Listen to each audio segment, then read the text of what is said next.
All right, welcome back to Ready Bet Action. We were talking NFL Week 6 today. We are partnering with RotoViz. Want to kick off with that. If you are listening to us on RotoViz, go check us out on YouTube, Instagram, those places. Download us wherever you get your podcasts. If you're a Spotify or like Apple Podcast listener, you can go get us there too, and vice versa. If you're catching us somewhere else, go check out RotoViz. Great site for fantasy football tools. We're excited to be partnering with them this season. We're going to dive into NFL Week 6. We got some exciting stuff happening. I know I am riding just an absolute high from my Denver Broncos beating the world champs. Maybe we didn't look good until the fourth quarter, but man, when we did, we looked good. And I am stoked to be sitting at the top of that AFC West. I'm also excited the Chiefs lost to Stefan's Jaguars. Our boy Travis Hunter finally had a game with two insane catches, or one insane catch and run and one insane catch, and he finally looked great. So what did you think about that game, Steve? That was awesome, man. We went up 20, whatever it was, 21-14. We got the pick six. My girlfriend said, "Hey, do you want to go walk the dogs?" I was like, "I fucking know how this game ends. Yes, let's go walk the dogs." Yeah.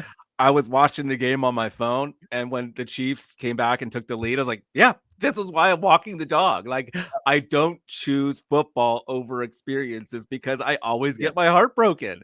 Yep. And then I missed the comeback. Yep. So I did miss the comeback. So way to go, Jags. I wish I could have been there with you.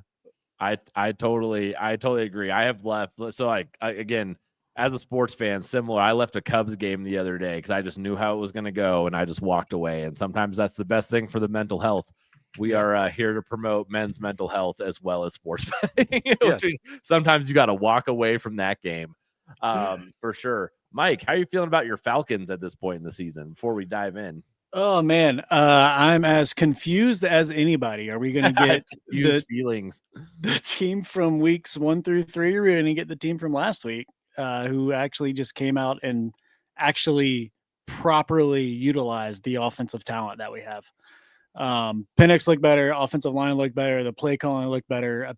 Players loved having Zach Robinson back down on the offensive or on the sideline. So I don't know. I'm very cautiously optimistic. We've seen it happen. We know it's there. We just have to pull it out consistently now. Yep. You a Ted Lasso fan? Oh yeah. That's the hope that kills you, buddy. Yeah. Yeah. It's the hope. It's okay. The hope I have my goldfish. It's fine. Yeah. Yes. Real quick, before we move on, I think it's really important to mention something because I haven't heard anyone else talk about this, and it's huge right now. This is week 7 of college football. This is week 6 of the NFL. You might say that this is week 6, 7. Sorry. I'm so confused. I cannot, as a parent of teenagers, if I hear one more person do this 6, 7 bit, I am, dude. I feel like, look, it is week 6, 7 though. Like it's pretty awesome, and no one's talking about it. Out of the three of us, I am the most plugged into TikTok and all of those things that are happening with the youths, right? However, there's not very many things I like to be an old man and just be like, I just don't get this. And like, I just throw my hands up. This 6, 7 thing is one of them. I'm throwing my hands up, guys. I don't get it. Guys, I don't have TikTok or kids, and I have no idea what the hell you're talking about right now. Yeah. You should, and don't. You're a better you're a better person for it. Let's dive into this week's picks. Man, I am excited to talk some NFL. I've been doing so much better in my personal betting with NFL than I have college football. I've been doing okay on college football, but NFL has been where it's at. It's been an exciting season. I have the most picks here, so I'll get us kicked off with two teams that I think are just going to win this week. We're going to go with the Colts. They are at home against the Cardinals. Guys, the Colts are a good football team. I am saying it out loud, declaring it. The Cardinals just came off the most devastating loss in probably the last 10 years that I've seen. That was a brutal loss. So give me the Colts just to win. Cardinals have to travel, all of that stuff. I like the Colts. The Steelers are coming off a bye, and they are playing the Browns, who are starting Dylan Gabriel, who are coming back from Europe, by the way. So the Steelers are coming off a bye. The Browns are coming back from Europe, starting a rookie quarterback. Give me the Steelers to win. Mike Tomlin is 8-0 since 2016 coming off the bye, and a crazy record beyond that for his whole career. I think he's only lost like 3 or 4 games coming off the bye. So that to me just is a recipe for success. So if you take the Colts on the money line plus the Steelers on the money line, you're gonna get a nice minus 125 this week. I like it. That's my only money line parlay. I promise I won't give too many of them. Mike, why don't you hit us with your first pick? Yeah, I'm going to go to the Chargers-Dolphins game. I'm going to go under 43.5, which feels weird after, how excited we all got about the Chargers after week 1. But since then, they've hit 4 straight unders in all of their games. They're decimated at offensive line. Joe Alt still isn't confirmed to come back for this week. They just lost to Marion Hampton again last week. So now they're down to Kamani Vidal and Hassan Haskins. And Which one do you like for fantasy? I don't know. I didn't pick either one of them up because I didn't even want to put myself through it. I tried. Vidal's going to catch the ball, but is Haskins going to run enough? That's the question. Yeah. But they get the Dolphins out, and the Dolphins suck, and there's no other way to put it. So I'm just going to take that route and say neither of these teams are going to score a lot of points. The under 43.5 feels quite nice to me right now. I'd be surprised if this one hit like 35, to be completely honest. So we shall see. I don't think the Chargers have not scored more than I think it was like 16 points or something like that since week 1. So it'll be spicy, and their defense is fantastic. So the Dolphins are going to struggle. Yeah. And I think you hit your under here because the Dolphins probably don't score a lot. That Dolphins defense is really bad, but I don't necessarily think the Chargers love to run the ball too. So, I don't see the Chargers not going to be able to into the 30s or something against the Dolphins. So yeah, I do like that. Stefan, you are picking a really bad game. This might be the worst game of the week. So why don't you hit us with it? Nothing says NFL like betting on the 2 worst teams in all of football. Titans at the Raiders. I mean, it doesn't get much worse than this, but that's exactly my point. How is either team favored in this game? Like, both teams are so terrible. Give me the underdog. So right now that's Tennessee plus 5.5. I don't see 5.5 points difference. Listen, Pete Carroll was amazing at USC, and he was good for a long time at Seattle. There's a reason he got kicked out of Seattle. Like, the game has passed him by. I don't think this is going to work. He's even found a way to break Ashton Genty somehow.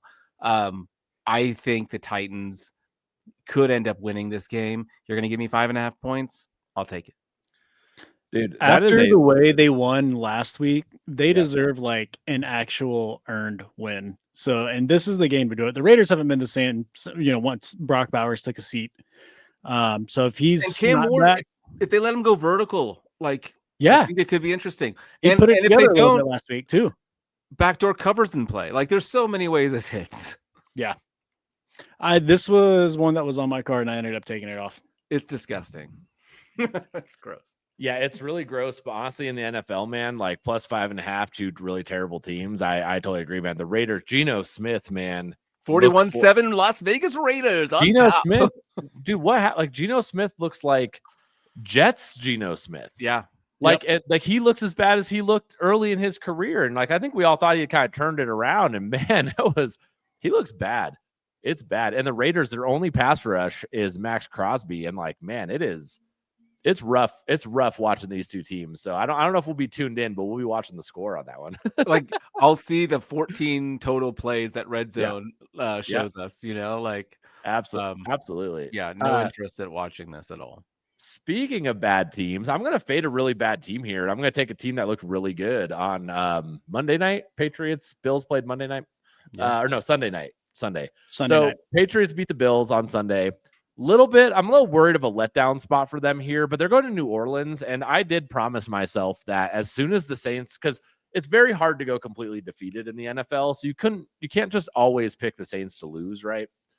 Right. Like Tennessee showed us as well. Yeah. So they won. And I promised myself, over the last few weeks, hey, the Saints are going to win sometime soon against somebody. And the week after, I will fade the mess out of them. So give me the Patriots minus 3.5. Patriots look great. I think I've I think I've talked on this show a lot about how much I think Mike Vrabel's a really good football coach. Yeah. Going against the Saints, I just like it. 3.5 is like the courtesy favorite. Like you don't usually dog a home team more than that. So I'll go ahead and take the Patriots in the 3.5. Mostly as a fade of like fading the Saints winning a game. Now they got to go lose 4 or 5 more in a row before they win another one. I'm really excited to share this with our Ready Bet Action crew because this is something from the Total College Football Show. We had a nickname for Drake May. It's Drake Mazing.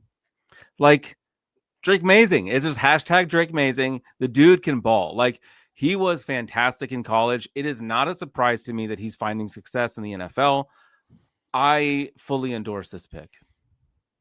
Yeah, I'm with it. And especially now that Stephon Diggs is starting to show signs of like breaking out and being Dude, they informed, just like keep throwing the ball at him. Like it's working. Yeah. Don't stop. Like 10 targets, 14 targets. Let's go. yeah, totally. I am Checking sad his that Booty's props real not quick. working out, but at least they've got somebody stepping up in Diggs now. So I'm with you. I like this play a lot. Yes. I don't think the Patriots are some juggernaut now. I just think I like them against the Saints coming off that win. All right, Mike, you like my Denver Broncos, our Denver Broncos. I do. We got to stay safe. When are we going to get our Bo Nix? Look, I'm probably not going to sign off on wearing Oregon gear to the Oregon game we're going to, like for my, maybe. I'm not fully out on it yet. You might be able to convince me. I will wear a Bo Nix, Troy Franklin jersey combo with you, though, if we pull that off. Let's do it. Yeah. I got dibs on Franklin just because it's a cool name. It is a cool name. And number 11, I mean, and I wrote an article on how he was going to break the streak of Oregon wide receivers not getting drafted in the first round. Like it has not happened except for once in like the 60s. And I believed that Troy Franklin would, and obviously he fell super far, but he's showing us why he should have been a first round pick. God damn it. He is. Mike, tell us why the Broncos are going to do well early game in London this week. Yeah, early game in London. I'm taking Broncos to cover 4.5 points in the first half. Man, yeah, dude. The Jets are only scoring 6.8 first half points on the season. Their last 3, they've averaged 4. Meanwhile, the Broncos are averaging almost 14 first half points. Jets are 29th in EPA per play on defense. The only thing that the Denver has to do here is stop the run, and then everything else is history. Their defense has been solid, don't get me wrong, but Denver's got way too many skill positions to work it around. Justin Fields is like the king of garbage time. That's the only reason why I'm not playing the full game here. So just to eliminate that as a need, I'm just going to move it forward, take it at -4.5. And that is, I don't know, that's probably my favorite play of the week right now. That's your favorite play. I like that. Broncos hopefully just building off that momentum too. They've looked a lot better after what was a week 2 was their last really I shit the bed game, and then it really started to pick up after that. Yep. Yeah, I'm really loving the Broncos right now, and the Chiefs coming up with a really, really tough schedule for the Chiefs. Even though it's the Chiefs, man, those next 5 games got me hoping that maybe the Chiefs have to be a wild card team this year. We'll see. That's a tough go. I do have a pick on the Chiefs and Lions. I'll hit that real quick, which is I'm going to take the Chiefs Lions over 52.5. That's a high total for the NFL, very high. I'm not impressed with the Chiefs defense this year, and I was not impressed with them against the Jaguars. I do not think they're as dominant as they were. They will be at home. The Lions are coming in with a high octane offense, that they're, again, that running and passing game combo, man. And like everyone was so doubtful about their offensive line, but they look just fine this year. So I think I'll put up some points. I think the Chiefs are going to have to put up some points, get this game into the 30s for me, for both teams getting into the 30s. I really like Chiefs have Rashee Rice coming back. And so they have their full arsenal of weapons, right? Like this is as good as this Chiefs offense is going to look. So give me the over 52.5 on this Chiefs Lions game. And with how mid this Taylor Swift album is, I really think Travis Kelce wants to kind of redeem himself after the embarrassment that is this album. So I think Travis Kelce ends up having a big game, and I can see Kansas City putting up some points. It is pretty bad. I listened to all. I will admit, man, I'm not a Swiftie, but I've been a Taylor Swift fan, and a lot of people she's written with over the You years. can't say I'm not a Swiftie, but I'm a Taylor Swift fan. Yes, you can. I did not buy the Eras Tour tickets. Is all I'm saying. I did not buy the Eras Tour tickets. I will just say this album is mid, just like Travis Kelce's career has become extremely ineffective at this point. They've kind of done it to each other, man, and I'm not afraid to say it. Yeah. No, and they're both great in their prime, but they are now winding down because they're gotten too comfortable in their relationships. It's like how we all get fat when you start dating, man. This is just the truth for those two. So we will move on. Seen. I love this for us. I feel seen. We will move on. Stefan, why don't you hit us with our last pick today for games? We're going to talk about props in a second. Give me the Commanders -4. The Bears quietly have the worst rush defense in the entire league. Meanwhile, the Commanders are one of the better rushing teams. Jaden Daniels now a little bit more healthy, a little bit more active. They scored 2 touchdowns last week on the exact same play with the running back with the hyphenated name that I always forget because Bill, how do you forget Bill? Listen, give me the Commanders -4. I just don't think this line is enough. The Bears, you guys enjoy shitting on Caleb Williams, so I'll let you guys do that part of the talking. I just think the Commanders come out, win this game by a touchdown. So it seems like a good line for me. I am also on this play, and my only note says this is less about shitting on Caleb Williams, which I love to do, and more about shitting on the defense. So yeah. I mean, and it's funny. I just love that the Bears have a bad defense because that's like the Bears thing is defense, and it's like no, it's not. Nope. Sure isn't not anymore. No, it is not this year. That is for sure. And we kind of knew that with Ben Johnson coming as an I kind of wish Brian Urlacher would show up right behind you right now, Eric, and yell at me. He lives here, dude. I saw him at the casino. I love it. He's in Albuquerque now. Yeah, man. We got 2 famous athletes. Can we here. get him on the show, please? Dude, if I run into him, I'll see if I can get Brian Urlacher on the show for sure. Him and John Jones. You see John Jones around town all the time. All right. That's so funny. That being said, let's move on to player props. That'll be a good segment for you to cut out for the ad break, Stefan. It's when we either talk about Taylor Swift's album or like the random sports cameos. All right, let's talk about player props. I am player prop less this week. What? Wow. You call this living? Jesus Christ. I know. I did great last week. I just was not feeling it this week. So I know I'm going to let Mike start us off, though, with his player props for the week. Yeah, I'm going to start with a caveat. So this guy that Stefan is talking about, Bill Krosky-Merritt, his rushing lines have not been released yet. It's a Wednesday night that we're recording the show. If this thing is anything under 65, I'm smashing it. So that may be added. Mikey. I was just looking and couldn't find it. Sleeper doesn't even have his projection out yet. Okay. So yeah, if that comes out 60, we'll say 65 or less, I'm smashing it and we'll add it to the list.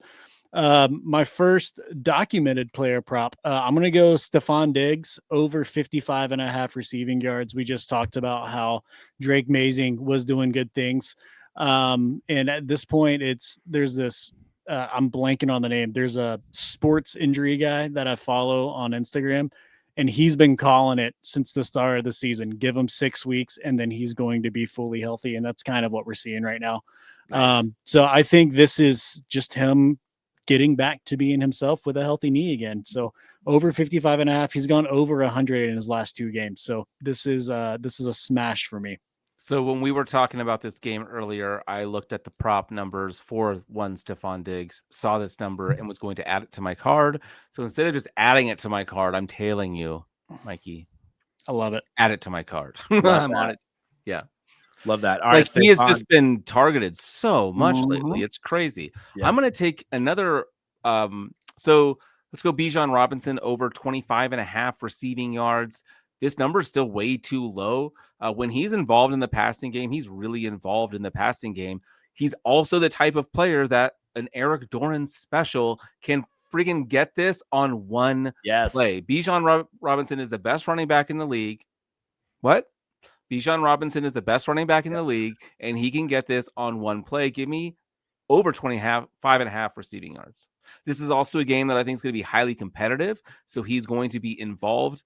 I think when Atlanta has to choose, do we want Bijan involved in the running game or the passing game? They choose passing game, and they let Algier take some of those knocks with the running game. I could see that being part of this game plan, and Bijan being heavily involved in the passing game. Yep.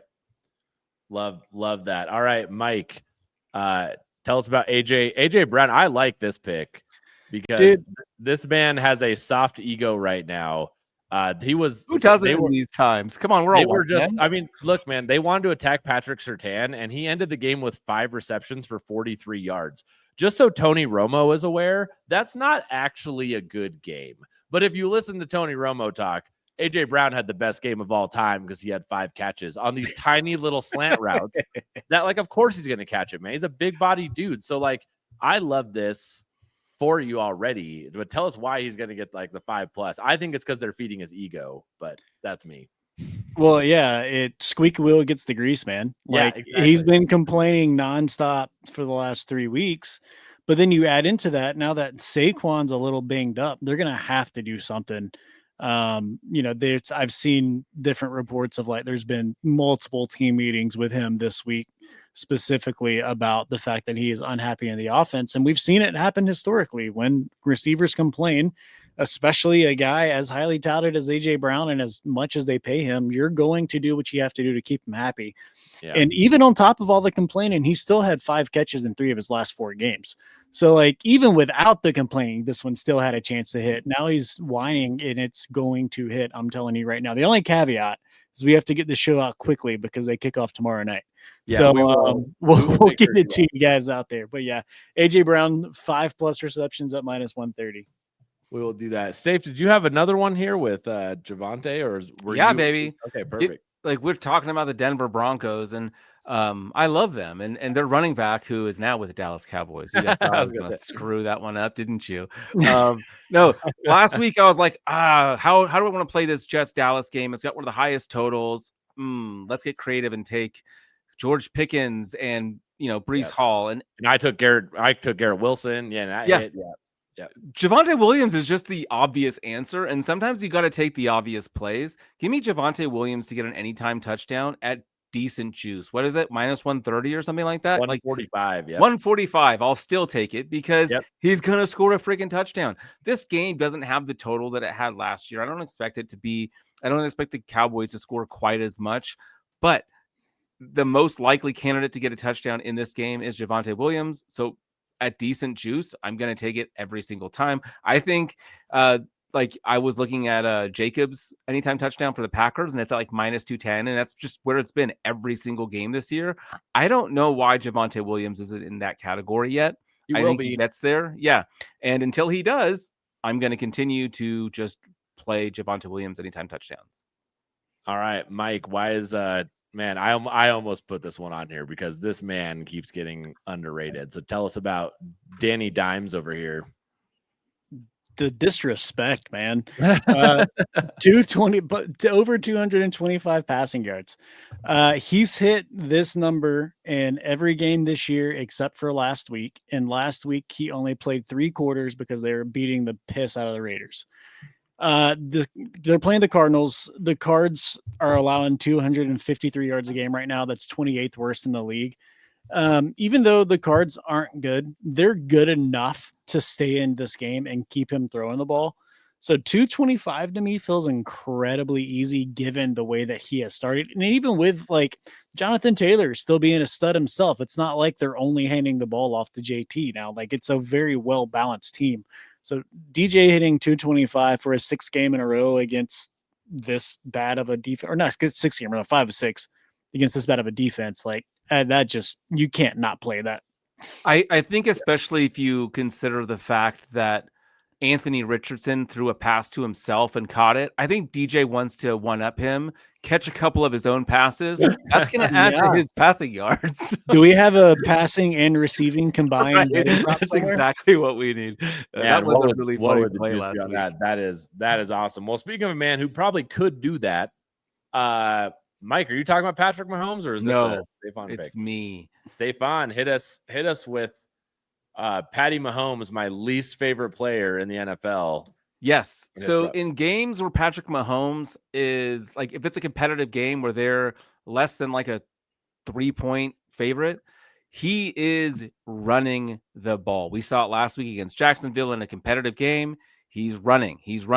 We saw it against, I don't have it pulled up, but every close game they've been in, he's running and he has eclipsed this 30.5. He's up to those 50 numbers. The only times he hasn't hit this number is when the Chiefs have won super, super comfortably, and he doesn't have to try to make plays with his legs because he'd rather not do it. But against the Lions, I don't think they're going to have the luxury of just playing with Pacheco and doing these little passes to Hollywood Brown. And yes, I think their offense is going to be more dynamic with Rashee Rice coming back, like you mentioned, Xavier Worthy being healthy, but they stretch the field. It gives him lanes to run in. Again, 30.5. He's been hitting 50 and 60 pretty consistently in these competitive games. So I think it's going to be a competitive game. In every competitive game, I'm going to be taking Patrick Mahomes over rushing yard totals. Yeah, I like that. Lots of high scoring, lots of running around in this one. That is it. Those are our picks for game pick. And go for it. I'm freaking terrified because not only on this show, but our college football show as well, I have agreed with every single play. It's been on my card. If I'm not playing it, I support it. Like, we are in so much trouble. We're in a lot of trouble. See everything the same this week. So we're very confident. Hey, we're either going to have a great week or a terrible week, but we sink or swim together. Oh my God. Hey, Eric, one more thing before we move on to the summary. I can't let you go 3 weeks without a Maverick McIver pick. I know we're in the NFL. I have to because they're on a bye. But there's no line on their game right now. Well, I think they're on a bye. I don't even think they're playing. No, I missed out. I missed out last week. No, it just means I think next week I need to double up in the college episode for those wondering. I will need to do a Maverick McIver double play where I have to give like a prop and a pick because I did miss out on that. Our boy out here is needing my picks for his success. All right, let's run it down. Again, we're partnering with RotoViz. Don't forget to go check out RotoViz if you are checking us out on like a YouTube or Instagram. If you're checking us out on RotoViz, go check out those channels with us. We're going to run down our game picks and then our player props. I will get us going. I will take a Colts and Steelers money line parlay to get you to a -125. I will take the New England Patriots -3.5 at the Saints. And then the Lions at the Chiefs over 52.5. I've got the Chargers at Dolphins game total under 43.5. I am tailing Stafe on Bears at Commanders -4. Give me the Broncos in the first half -4.5 against the Jets. Yeah, so I'm on that Commanders -4 as well, like Mikey said. And then I'm going to take the Titans +5.5. traveling to the Las Vegas Raiders. All right, Mike, why don't you hit us with your player props? Yeah, let's go Stephon Diggs over 55.5 receiving yards. AJ Brown +5 or 5+ receptions. Daniel Jones 225+ passing yards. And at some point, if it comes out and it's 65 yards or less, I'm taking Bill Krosky-Merritt over whatever that number is at whatever the juice is. Perfect. I'm going to join you on Stephon Diggs over 55.5. I've got Patrick Mahomes over 30.5 rushing yards at -105. We've got a Javonte Williams anytime touchdown for the Cowboys at -145. And we're going to take Bijan Robinson over 25.5 receiving yards at -115. All right, that is it. Go check out the college football episode. We will see y'all next week.